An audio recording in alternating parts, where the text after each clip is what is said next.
Chapter 3 pair of linear equation in two variables के lecture 3 में आज हम लोग आ चुके हैं।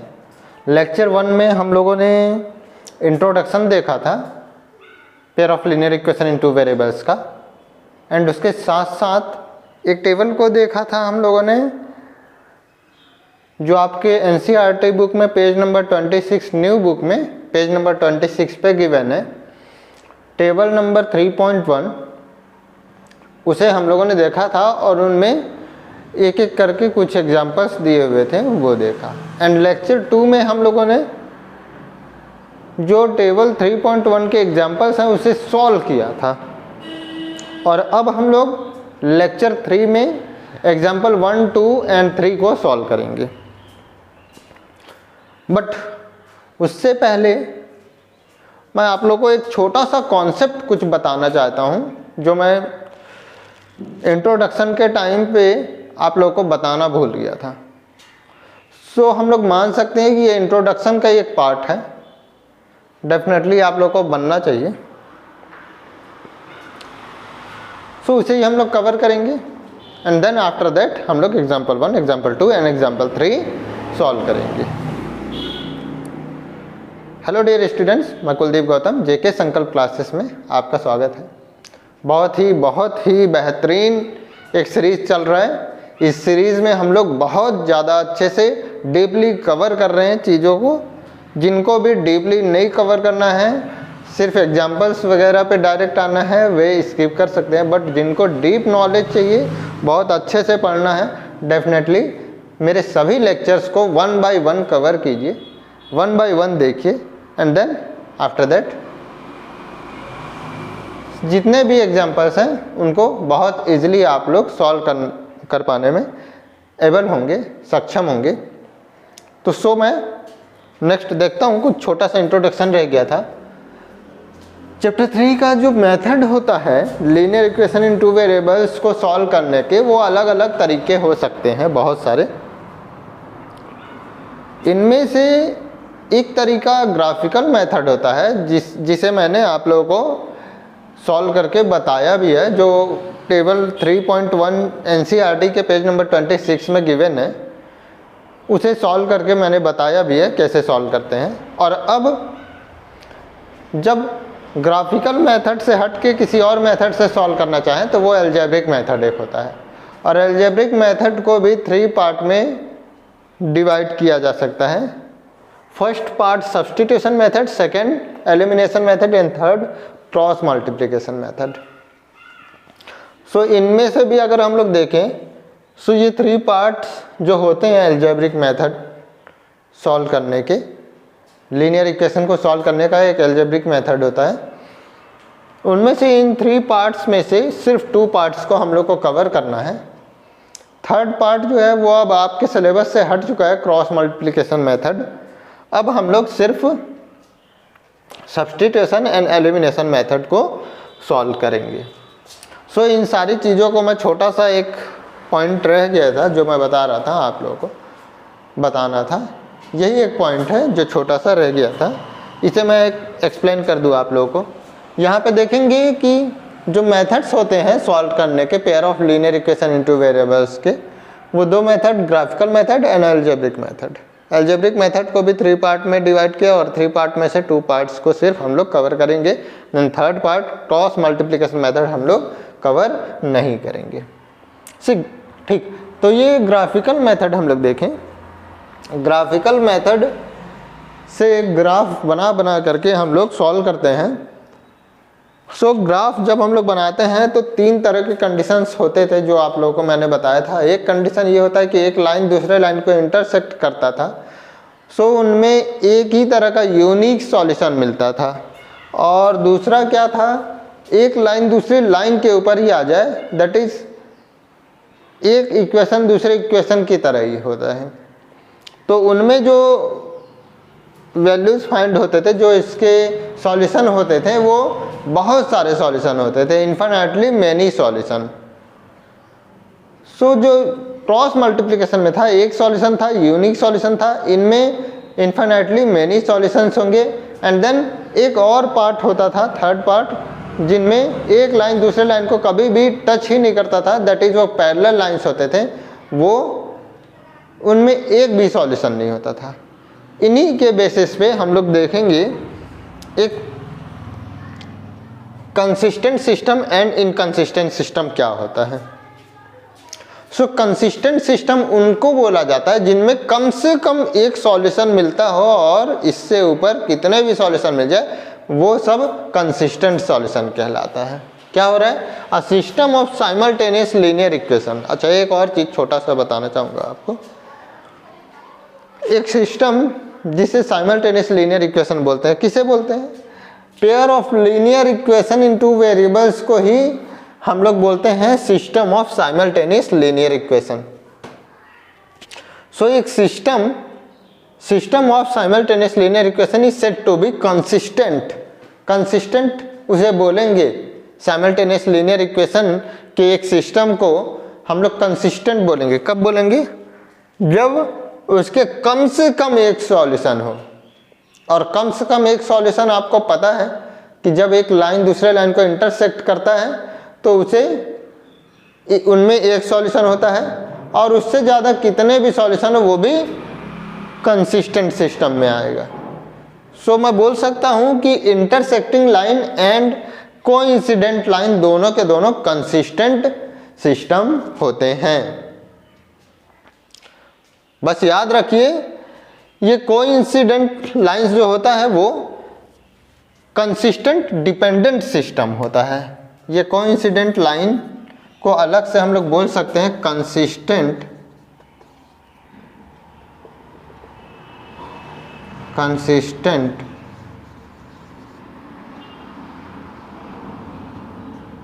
Dependent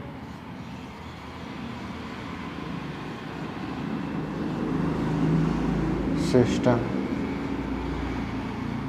so consistent dependent system coincident lines को भी बोलते हैं। है कंसिस्टेंट सिस्टम ही, बस डिपेंडेंट सिस्टम इसलिए बोला जाता है क्योंकि डिपेंड करता है कि वहाँ पे किस लाइन पे उसका सॉल्यूशन बन रहे हैं। इसी तरह से इनकंसिस्टेंट सिस्टम उस सिस्टम को बोला जाता है जिनमें एक भी सॉल्यूशन ना होता हो। जैसे कि मैं पैरेलल लाइंस को बोल सकता हूँ एक एग्जांपल। सो एक छोटा सा पॉइंट है, may be as a definition या फिल इन द ब्लैंक्स के फॉर्म में आ सकता है ये एग्जाम में। सो इसे डेफिनेटली आप लोग नोट कीजिए। एंड आफ्टर दैट हम लोग अभी ग्राफिकल मेथड को ही पढ़ रहे हैं। ग्राफिकल मेथड को ही मैं आगे पढ़ाऊंगा आप लोगों को। बाद में हम लोग एल्जेब्रिक मेथड, जब एक्सरसाइज 3.1 पढ़ेंगे तो वो ग्राफिकल मेथड पे बेस्ड होगा। जब सब्स्टिट्यूशन एंड एलिमिनेशन मेथड पढ़ेंगे तो आगे के एक्सरसाइज को हम लोग कवर करेंगे। अभी के लिए फ़िलहाल इसे नोट कर लीजिए आप लोग। मैं फिर उसके बाद आप लोगों को example 3, example 4 and example 1, 2, 3, example 1, 2, 3, हाँ, पेज नंबर 26 में एग्जाम्पल 1, 2, 3 जो गिवन है उसे हम लोग सॉल्व करेंगे। नोट कर लीजिए।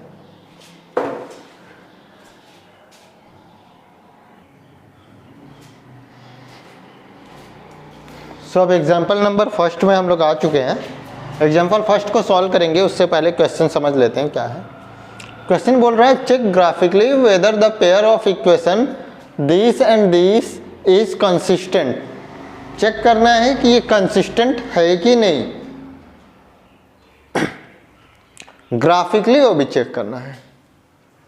पेयर ऑफ लीनियर इक्वेशन जो गिवन है इसे ग्राफिकली चेक करना है कि ये कंसिस्टेंट है या नहीं।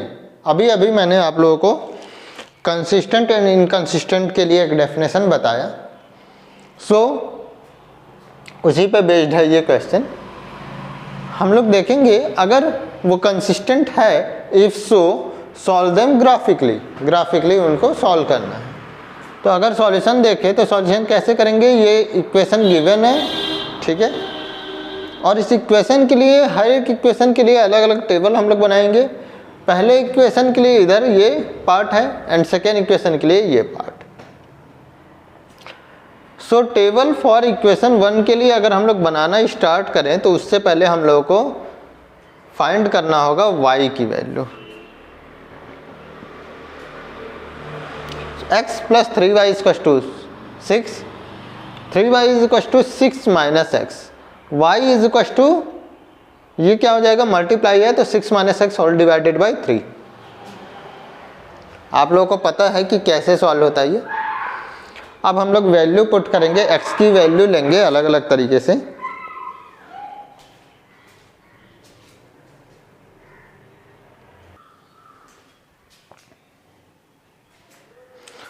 x की वैल्यू हम लोग लेंगे, कैसे होगा, जैसे जैसे हम लोग x की वैल्यू लेते जाएंगे और x की वैल्यू यहाँ पुट करेंगे, वैसे वैसे हम लोग को y की वैल्यू मिलती रहेगी। यहाँ पे जैसे मैंने, अगर x की वैल्यू कुछ भी ले सकते हैं हम लोग अपने अकॉर्डिंग, कुछ भी ले सकते हैं, नेगेटिव भी ले सकते हैं, पॉजिटिव भी ले सकते हैं, कोई भी इंटीजर ले सकते हैं। यहाँ पे अगर मैं 0 लेता हूँ, x की वैल्यू 0, सो 0 पुट करने से ये 6/3 होगा, 6/3 हो जाएगा और 6/3 को सॉल्व करेंगे तो ये y की वैल्यू 2 मिलेगा, y is equal to 2। And इसी तरह से x की वैल्यू अगर मैं 3 लूँ, ऑलरेडी मैंने आप लोग को बता रखा है, ऐसी वैल्यू लेना है जिससे y की वैल्यू हम लोग को होल नंबर में मिल सके, सो ज़्यादा बेटर होगा। बिकॉज जब मैं ग्राफ बनाऊंगा तो होल नंबर्स को पहले रिप्रेजेंट करूंगा एंड देन जो पॉइंट वाली वैल्यूज होंगे उसे रिप्रेजेंट नहीं कर रहा हूँ, दैट्स वाई होल नंबर्स ज़्यादा अच्छा होता है, ज़्यादा सुटेबल होता है ग्राफ बनाने के लिए। सो मैं बोलूँ अगर x की वैल्यू मैं 3 लेता हूँ तो 3 माइनस करने से ये क्या होगा, 3 बचेगा, सो 3/3 इज इक्वल टू 1 हो जाएगा। इसी तरह से x की वैल्यू 6 लेने से y की वैल्यू 0, x की वैल्यू 9 लेने से y की वैल्यू -1, आप लोग देख लेंगे, ऐसा सॉल्व करेंगे। इसी तरह से मैं इक्वेशन 2 के लिए अगर टेबल बनाने के लिए चलूँ तो फिर इस इक्वेशन के लिए मुझे y निकालना होगा। So 2x minus 3y is equal to 12, 3y right hand side ले जाएंगे एंड 12 इधर आ जाएगा। रीज़न ये है कि हमेशा y को पॉजिटिव रखना है। सो मुझे पॉजिटिव रखने के लिए मैंने इसे राइट हैंड साइड ले गया। 2x माइनस 12, ये 12 इधर आया तो -12 हो गया एंड -3y उधर गया तो +3y हो गया। एंड या फिर इसे ऐसा भी बोल सकता हूँ, 3y इधर रख लूँ लेफ्ट हैंड साइड एंड ये पूरा का पूरा पार्ट उधर रख लूँ, फिर भी दोनों इक्वल है, पहले भी दोनों इक्वल थे, तो ऐसा भी लिख सकता हूँ। अब मैं y इज इक्वल टू लिखूँ तो 3 क्या है, मल्टीप्लाई उधर जाके 2x minus 12 whole divided by 3 हो जाएगा। अब इसी तरह से x की वैल्यू अगर मैं 0 लेता हूँ तो ये पूरा पार्ट 0 हो जाएगा, तो -12 बचेगा। -12 को मैं सॉल्व करूँ तो क्या हो जाएगा, -12 divided by 3 is equal to 3 4 जा -4, ये होगा। इसी तरह से अगर मैं देखूँ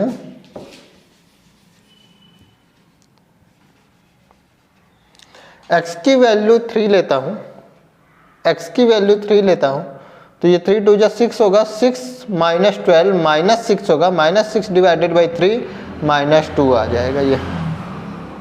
and x is equal to 6 लेने से y की वैल्यू 0 हो जाएगी, बिकॉज 6 2 जा 12, 2 इंटू x की वैल्यू 6 लिया तो 6 2 जा 12, 12 माइनस 12 0 हो जाएगा, 0 डिवाइडेड बाई 3 0। इसी तरह से y की वैल्यू 9 लेने से x की वैल्यू 9 लेने से y की वैल्यू 2 होगी। अब हम लोग ग्राफ बनाएंगे एंड लाइन ड्रॉ करेंगे, कैसे ग्राफ पे लाइन आएगा वो हम लोग देखेंगे। सो इनिशियली फर्स्ट इस एक्सरसाइज के लिए, फर्स्ट इक्वेशन के लिए जब हम लोग लाइन बनाना स्टार्ट करेंगे तो 0 से स्टार्ट करेंगे, 0 एंड 2, 0 पे y की वैल्यू 2, पॉजिटिव है 1 2 यहाँ पे, सो ये पॉइंट एक बनता है 2 1 3 4 5, 1 2 3 5 6 7 8 9 10, -1 -2 -1 -2 -3 -4 -5 -6 -7, इस तरह से चलता रहेगा। सो 3 पे 1, ये 3 पे 1, यहाँ पे कुछ आएगा 3 एंड 1, ये पॉइंट बन रहा है, ये पॉइंट इस पॉइंट पे क्या बन रहा है 0 and 2, 0 and 2, ये हो जाएगा 3 and 1, एक बनता है 6 and 0, 6 and 0, ये पॉइंट बनता है 6 and 0, ये पॉइंट बनता है। इसी तरह से मैं देखूं 9 and -1, 9 पे -1, -1 and 9, ये -1 है, -1 and 9 वाली लाइन को ड्रॉ करें तो यहाँ पे कुछ कट करेगा। इसी तरह से -3 पे 3, ठीक, -3 पे 3, -3 पे 3, ये लाइन जाएगा और ये लाइन यहाँ। ये क्या हो रहा है, कुछ अलग आ रहा है समथिंग। x की वैल्यू -3, सॉरी, x की वैल्यू -3 पे y की वैल्यू 3, कुछ यहाँ पे ऐसा आएगा। और इसे अगर ड्रॉ करें हम लोग तो ये एक लाइन ऐसा जाएगा, ऐसा कुछ बनेगा। लाइन थोड़ा सा डार्क कर देता हूँ मैं।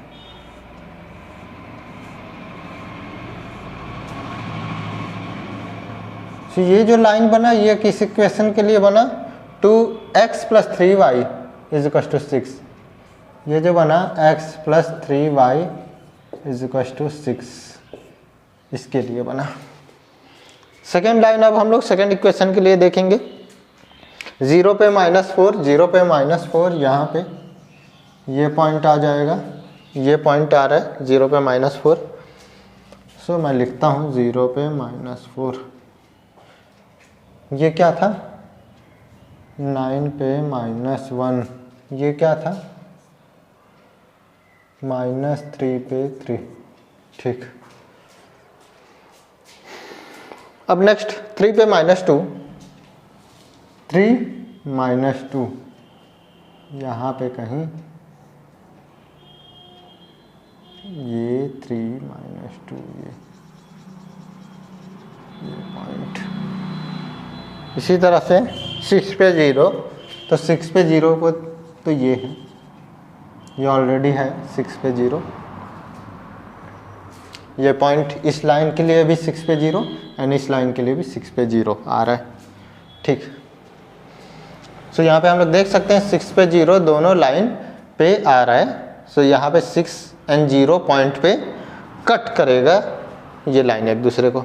इसी तरह से 9 पे 2, 9 पे 2, ये 2 वाला पार्ट कुछ ऐसा यहाँ कहीं आएगा, थोड़ा सा ये, एंड इसे अगर ड्रॉ करूँ मैं तो कुछ ऐसा ड्रॉ होगा।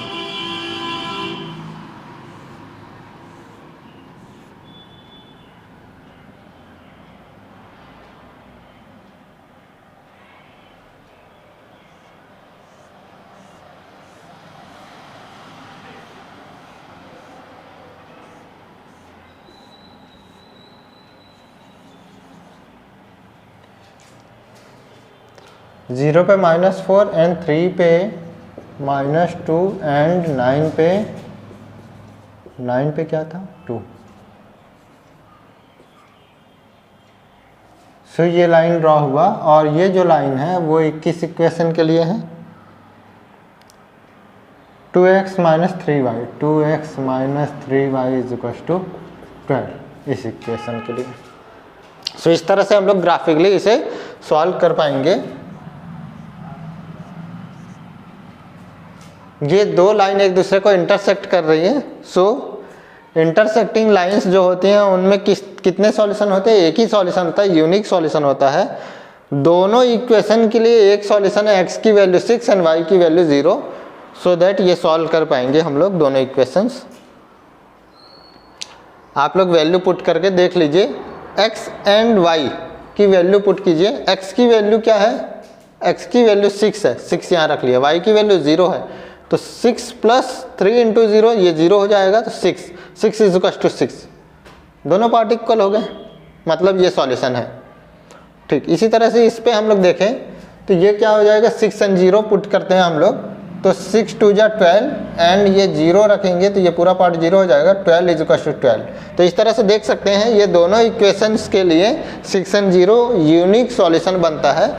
इसके अलावा किसी भी और वैल्यूज़ को आप लोग ले लीजिए तो ये इक्वल नहीं हो पाएंगे, इक्वल नहीं होने वाले। सो दैट्स वाई, इसी वजह से मैं बोल रहा हूँ ये एक यूनिक सॉल्यूशन है, इंटरसेक्टिंग लाइन एक यूनिक सॉल्यूशन है। एग्जाम्पल 1 हमने कर लिया है। सो हम लोग एग्जाम्पल 1 जैसे ही कंप्लीट किया तो क्या हो गया, ये यूनिक सॉल्यूशन हो गया। यूनिक सॉल्यूशन क्या होता है, कंसिस्टेंट टाइप से होता है। 1 सॉल्यूशन है ना, सिंस हम लोग लिखेंगे since the lines are intersecting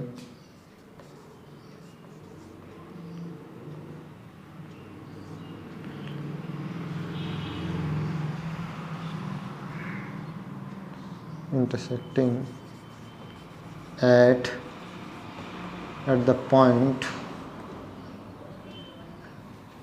at one point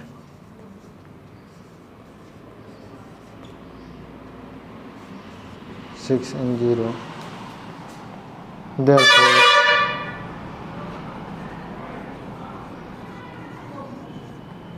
it has one solution, या फिर इसे बोल सकते हैं यूनिक सॉल्यूशन। एक ही सॉल्यूशन है, मतलब unique solution.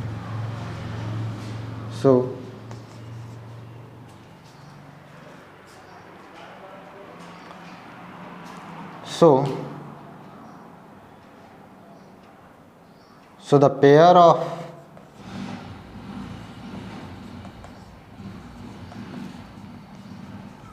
linear equation, has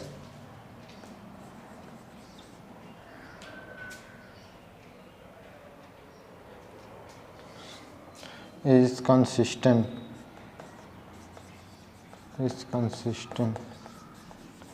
so pair of linear equation क्या है, कंसिस्टेंट है। कंसिस्टेंट के लिए हम लोगों ने देखा कम से कम एक सॉल्यूशन होना जरूरी है, सो कंसिस्टेंट सिस्टम होगा वो। सो इस तरह से हम लोग सॉल्व कर पाएंगे दिए हुए क्वेश्चंस को।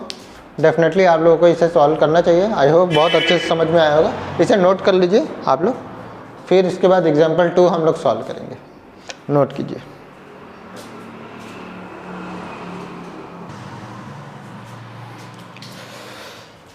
सो अब हम लोग एग्जाम्पल 2 पे आ चुके हैं। एग्जाम्पल 2 देखेंगे क्या क्वेश्चन बोलता है, graphically find whether the following pair of equations has no solution, unique solution और इनफाइनाइटली मेनी सॉल्यूशन। हमको ग्राफिकली ये चेक करना है कि जो इक्वेशन गिवन है ये इनके नो सॉल्यूशन है, यूनिक सॉल्यूशन है या इनफाइनाइटली मेनी सॉल्यूशन है। ऑलरेडी मैंने बता रखा है ये क्या होता है। सो इसके लिए हम लोग पहले देखेंगे, लिखेंगे गिवन है ये इक्वेशन 1 ये गिवन है एंड इक्वेशन 2 कुछ इस फॉर्म में गिवन था। सो इस फॉर्म में गिवन था तो इसे हम लोग सॉल्व कर लेंगे एंड सिंपल फॉर्म में ला लेंगे।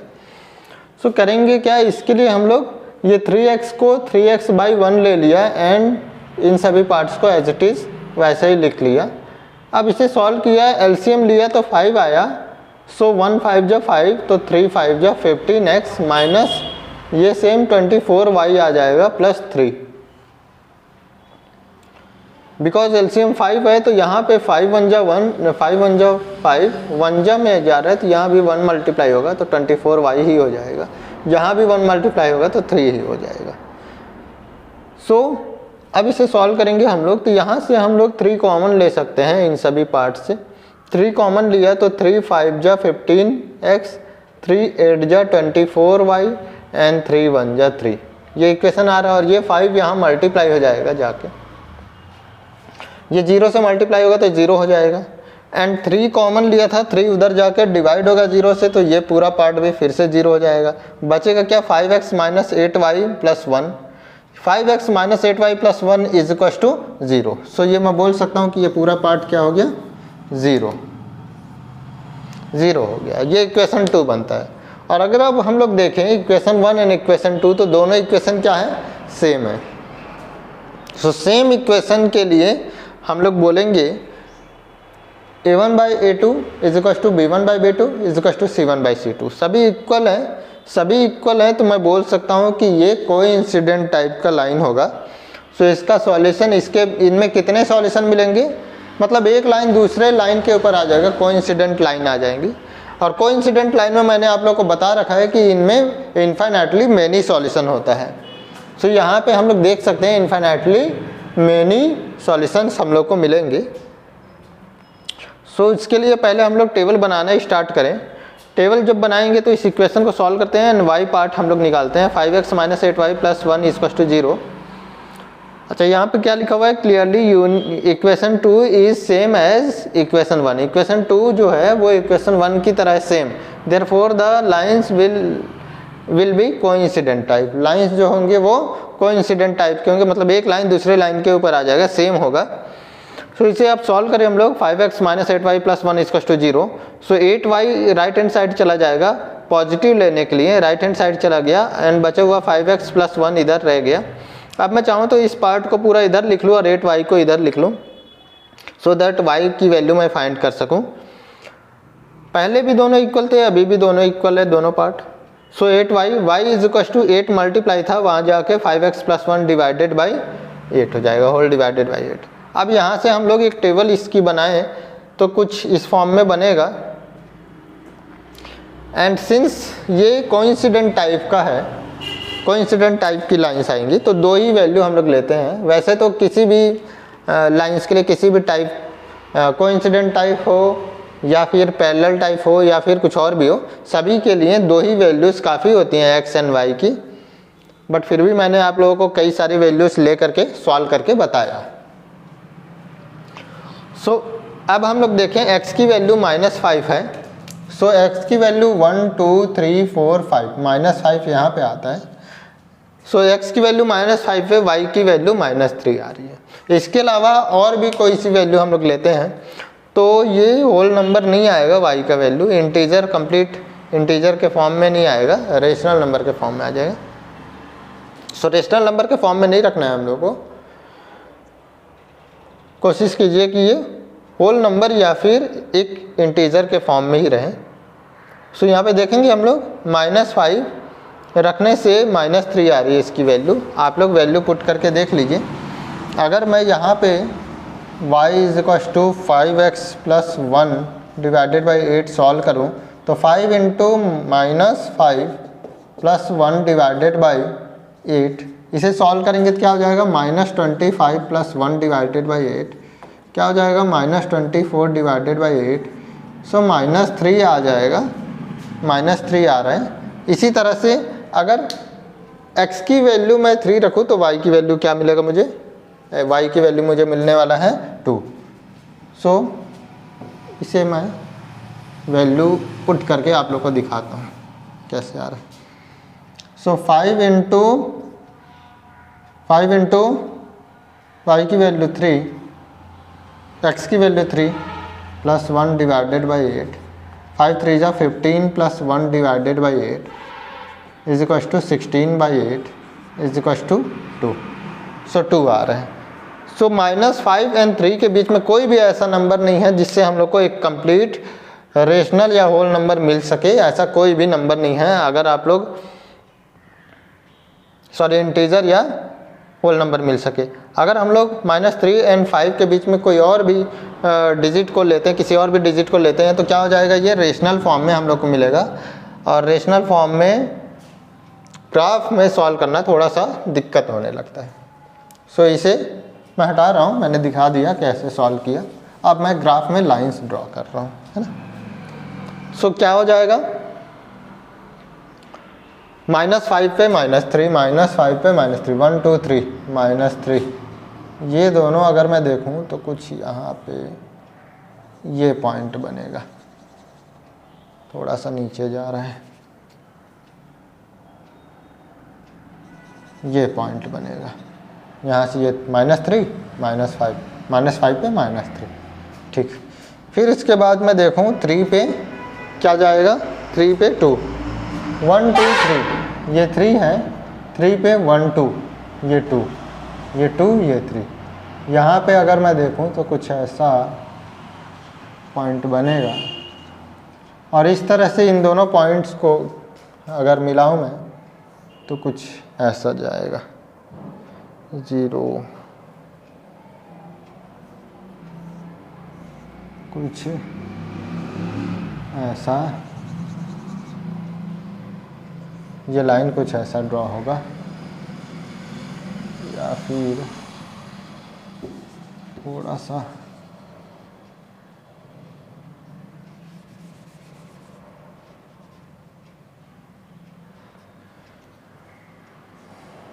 अगर मैं 0 लेता हूँ तो क्या आएगा, x की वैल्यू अगर मैं 0 लूँ तो इस केस में ये पूरा पार्ट 0 हो जाएगा, 1/8 हो जाएगा, 1/8 हो जाएगा। y की वैल्यू क्या हो जाएगी, ग्रेटर देन 0 आएगा। 1/8 मतलब पॉजिटिव है, ग्रेटर देन 0 मतलब इसका ये लाइन कुछ यहाँ से पास होगा, ऊपर से, 0 के ऊपर से पास होने वाला है।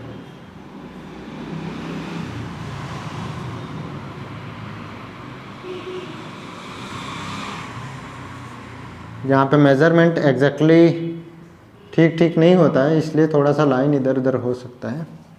आप लोग ग्राफ में ड्रॉ करेंगे तो मेज़रमेंट एग्जैक्टली आएगा, इस तरह से कुछ जाएगा।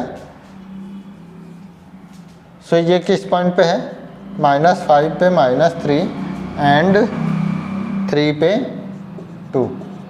ये दोनों लाइंस, ये 2 लाइन है, एक लाइन के ऊपर दूसरा लाइन, बिकॉज 2 इक्वेशन है, दोनों इक्वेशन सेम है ना।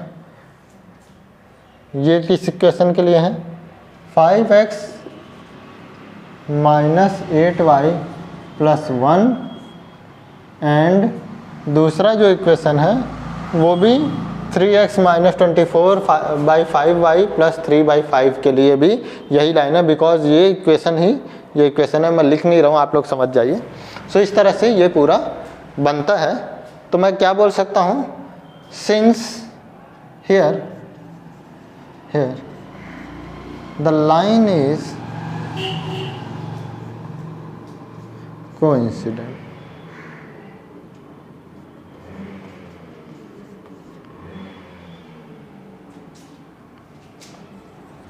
hence it gives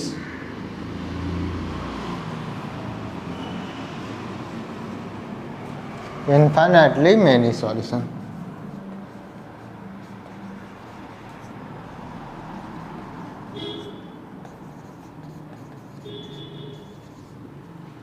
सो ये इन्फिनेटली मैनी सॉल्यूशंस दे रहा है। इस तरह से इसे सॉल्व करेंगे हम लोग। आपके बुक्स में ये पूरा कंप्लीट सॉल्व नहीं करा है, हम लोगों ने ये प्लॉट कर लिया है ग्राफ को। इस तरह से वैल्यू पुट कर करके हम लोग सॉल्व करेंगे। सो एग्जाम्पल 1 एंड एग्जाम्पल 2 हम लोगों ने सॉल्व कर लिया है। एग्जाम्पल 3 जो है वो वर्ड प्रॉब्लम्स पे बेस्ड है, एंड इस एग्जाम्पल को मेरा मानना है कि आज के लिए इस लेक्चर में कवर नहीं करेंगे तो ज़्यादा बेटर होगा, एंड नेक्स्ट लेक्चर में कवर करेंगे। तो होगा क्या, इसके साथ साथ एक्सरसाइज भी स्टार्ट करेंगे एंड थोड़ा सा रिवाइज भी कर लेंगे हम लोग इस एग्जाम्पल 3 को सॉल्व करते हुए। क्या मिला मुझे, पहले एग्जाम्पल में हम लोगों ने देखा इंटरसेक्टिंग लाइन था, दूसरे एग्जाम्पल में कोइंसिडेंट था। डेफिनेटली थर्ड एग्जाम्पल जो होगा वो पैरेलल लाइंस टाइप से हो सकता है। सॉल्व करेंगे तो देखेंगे क्या मिलेगा, नहीं मिलेगा तो पैरेलल लाइंस टाइप से कैसे सॉल्व करते हैं वो ऑलरेडी मैंने बता रखा है आप लोगों को। सो आज के लिए ये लेक्चर यहीं पे ख़त्म करते हैं। अगर आप लोगों को मेरी वीडियोस अच्छी लग रही हो, बहुत अच्छे से समझ में आ रहा हो, तो लाइक शेयर एंड सब्सक्राइब करना बिल्कुल भी ना भूलें आप लोग, एंड बेल आइकन को दबाना भी बिल्कुल भी ना भूलिए, सो दैट आने वाले नेक्स्ट वीडियोस की नोटिफिकेशन आप लोगों तक पहुंच सके। आज के लिए इतना ही, थैंक यू।